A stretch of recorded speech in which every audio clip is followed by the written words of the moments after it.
ሰው ረመዳን ደርሷል፣ እንዴት እንጹም፣ በዚህ ረመዳን እንዴት ልጠቀም፣ እንዴት ከአላህ ጋር ልቀራረብ ብሎ እቅድ ያወጣል።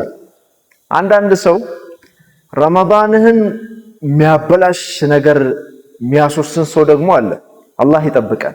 አንዳንድ ነጋዴ ምን ያደርጋል? ሰሞኑ ሚዲያ ላይ ሰምታችሁ ከሆነ የተበላሸ ተምር ስቶር ውስጥ አጠራቅሞ ረመዳን ሰው እንዲያፈጥርበት። ሱብሃንአላህ። ሰው ተምር ገዝቶ ኸይር ያለውን ተምር ትኩሱን ተምር ገዝቶ ሰው ያስፈጥርበታል ሲባል፣ ይሄ አንዳንድ አላህ የረገማቸው ነጋዴዎች ደግሞ ምን ያደርጋሉ? የተበላሸ ተምር አስቀምጦ በብር በእንዲህ አይነቱ ብር ሊጠቀሙ።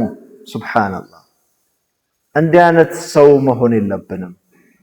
ሰውን የሚጎዳ ነገር አድርገ የሰውን ህይወት የሚያበላሽ ነገር አድርገ የምታገኘው ብር ውርደትን፣ ኺሳራን እንጂ የሚጠቅም ነገር የለውም።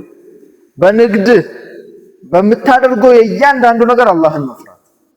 አሁን አላህን እውነተኛ ፍራቻ ቢኖር ሰው እንዲያን ነገር አያስብም። ሰው የሚጎዳ ነገር እንዴት አደርጋለሁ ብሎ አያስብም። ይሄን ያመጣው ምንድን? አላህን አለመፍራት ወደዚህ ይወስዳል።